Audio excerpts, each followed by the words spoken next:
Утрински стихови од Библијата. 3 ноември.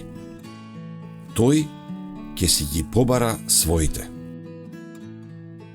Ке му речам на север, дај ми го, а на југ не задржувај го. Доведи ми ги синовите од далеку, а моите ќерки од крајот на земјата. Исаија 43:6. Целото небо го обзело тага, кога се дознало дека човекот е загубен.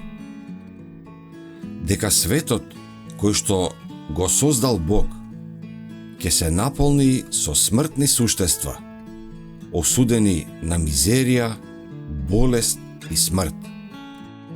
И дека за престапникот не постои пат за спасение. Секој Адамов потомок ќе мора да умре. Тогаш го видов милиот Исус. Тогаш го видов милиот Исус. И на неговото лице запазив израз на сочувство и тага. Набрго потоа забележав дека се приближи кон неспоредлива блескава светлина, која што го обкружува Отецот.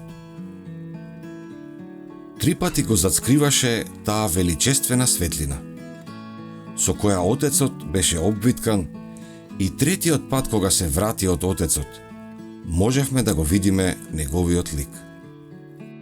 Тогаш тој му стави до знаење на ангелскиот хор дека се пронашол пат за спасение на загубениот човек.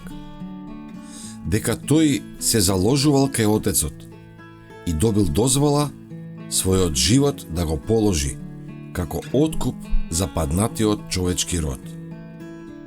Да ги понесе нивните гревови и врз себе да ја преземе смртната пресуда, за на тој начин да го отвори патот, на кој што секој од нив, благодарение на заслугата на неговата пролеана крв, ќе може да најде простување за своите минати престапи и преку послушност повторно да се врати во градината од која што човекот бил протеран.